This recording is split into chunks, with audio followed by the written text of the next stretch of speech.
David Krejci is coming to America to contemplate his future. And the Boston Bruins signed an AHL forward to a 1-year, two-way deal, while some bigger name players may be available on the free agent market if they're not qualified by their current teams. We're going to talk about all that and more on today's episode of Locked On Boston Bruins. You're Locked On Bruins, your daily podcast on the Boston Bruins. Part of the Locked On Podcast Network, your team every day.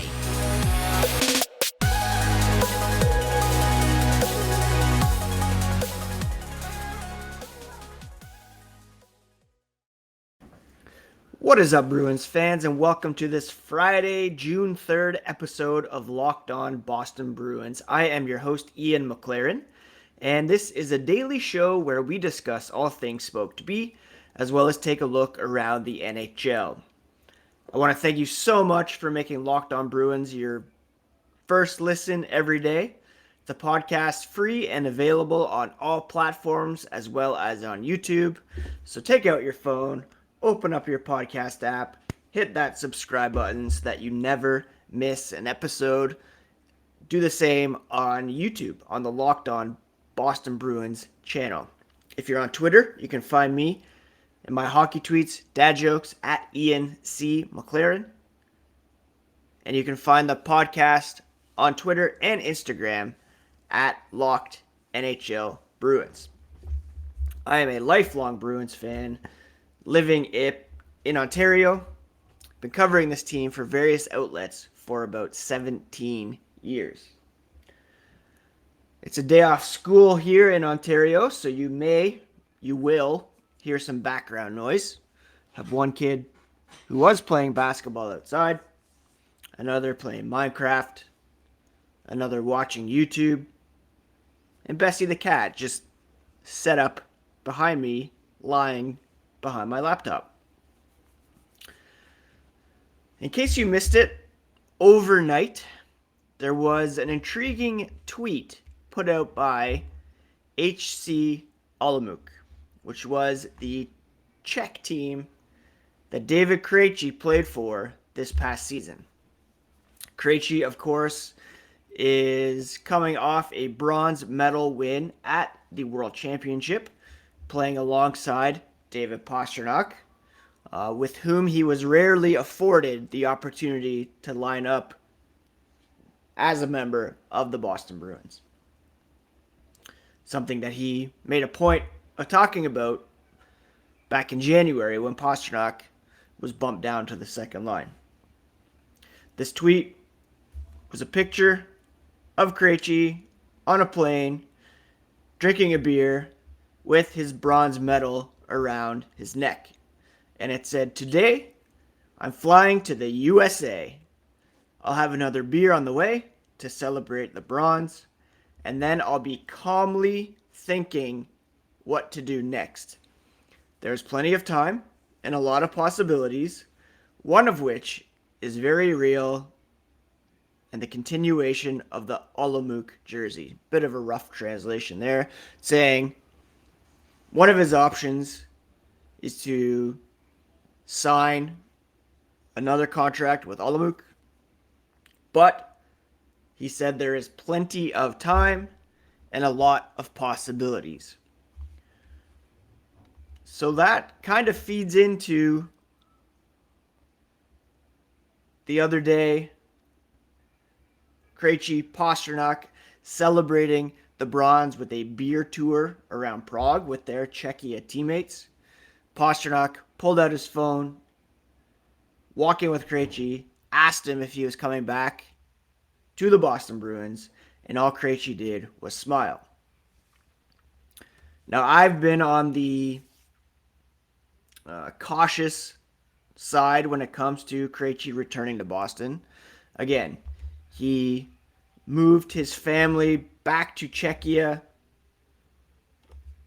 last summer, wanting to immerse his family in the Czech culture. He hadn't lived at home since he was a teenager. His kids didn't really have relationships with their grandparents. I even believe he sold his home in Boston, kind of further committing to the move. General Manager Don Sweeney was asked if he had been in contact with Krejci at the end of season media availability. He said not recently. He said knowing how close Pastrnak and Krejci are, he was sure that they would have some conversations that maybe filter back to him. He kept in touch with Krejci and his camp throughout the year. He had hard decisions to make in terms of the promise he had made to his family. Ultimately, he decided to go home, see it through for the whole season. But Sweeney added, I'm sure at some point in time, if he decides he wants to return, then hopefully I get a call and we can have a conversation. So, again, Krejci probably has already landed in the States. He's taking some time to think about his future calmly. There are a lot of possibilities, one of which we presume is a return to the Boston Bruins. Now, there's some uncertainty, of course, in the top six. Bergeron, not yet committed to returning. Brad Marchand will begin the season recovering from off-season double hip surgery. So Krejci could jump in, be back as the top-line center for the Bruins to begin. Perhaps second-line center. You would think that if he's coming back, then Bergeron would be back in the mix as well. So something definitely to keep an eye on. And again, I've been not pessimistic about it, but kind of believing that after uprooting his family and moving home, not likely to come back 1 year later, but it seems as though it's a possibility. So it's definitely something to keep an eye on. If you're a betting person, want to put some money down on whether Krejci's coming back or not, check out betonline.net, your number one source for all betting stats and sports info. You can find all the latest sports developments, news, and odds, including this year's basketball championship matchup, the NHL Conference Finals, Major League Baseball, and of course, all the latest fighting news from MMA and UFC and boxing. BetOnline is your continued source for all sports wagering information, including live betting, esports, and more. Head to the website today. Use your mobile device to learn more about the trends in action at BetOnline, where the game starts. Thank you so much again for making Locked On Bruins a daily listen. We have an important favor to ask you. We've put together a survey so we can learn more about listeners like you and make your favorite Locked On podcasts even better. This is your opportunity to tell us what you like and what you don't like about Locked On podcasts. Go to lockedonpodcasts.com/survey right now to get started. It won't take you very long. Everyone that completes a survey qualifies for a chance to win one of 10 $100 Ticketmaster gift cards. To take our audience survey, go to lockedonpodcasts.com/survey.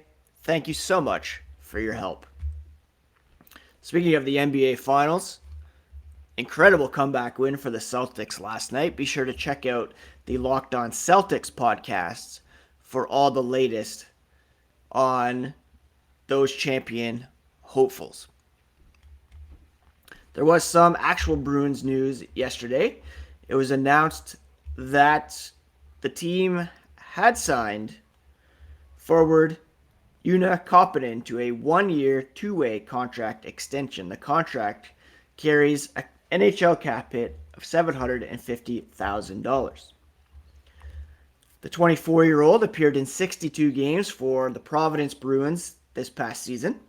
11 goals, 19 assists for 30 points. In 181 career AHL games, He has 27 goals, 31 assists. He was selected in the 5th round of the 2016 NHL entry draft. I know Mark Diver, who covers the Providence Bruins very closely, tweeted about Koppanen yesterday, saying he's come a long way during his time in Providence, coming off an excellent season, and he believed he would have been called up for Boston's final regular season game if he hadn't gotten sick. So Koppanen likely to be back in Providence next season, but he's a guy who has improved and could be called up to the Bruins in a pinch, or if he continues to excel at the AHL level. Now, speaking of signings, in his latest 32 Thoughts column, Elliot Friedman suggested that limited salary cap space among NHL teams could lead to some of them not qualifying the rights to some arbitration-eligible restricted free agents. And there are some names definitely worth watching for the Boston Bruins. Carolina defenseman Ethan Bear. I mean, if your last name is Bear, you probably should be a Bruin at some point. He's a very good right-hand shot defenseman. Didn't get into action much for the Hurricanes in the playoffs. Believe he was dealing with an injury as he was seen with crutches near the end of the playoffs. Happening, New Jersey forwards and Pavel Zacha, of whom would be assets for the Bruins. Zacha, a centerman or winger. Miles Wood, we've all seen how he plays. He would be a attachment. What I've had my eye on for quite some time is Strome of the Chicago Blackhawks. A high draft pick a few years ago. He was apparently on the trade block this past season as a member of the Chicago Blackhawks. He ended up getting some prime minutes with 22 goals, 26 assists for 48 points, 3 off his career high. Actually, no, it was 9 off his career high. 2018-19, he had 57 points, split between Arizona and Chicago. 22 goals, however, was a career high. 3rd overall draft pick in 15. He would be fantastic in line with Taylor Hall and David Pastrnak. So those are some very intriguing names that, again, you know, if you get a qualifying offer to stay with the team. If you have arbitration rights, you can take it to that to see if, a mediator comes up with a number that both sides like. I believe there's a minimum that you can't walk away from. It's like 4-point-something million. But if they're not qualified, then become unrestricted free agents, and they can be signed by any team. Bear. These are all guys that are fitting in with the Boston Bruins. Although they have very limited cap space, as the Bruins projected cap space of $2.38 million, and that's without having signed.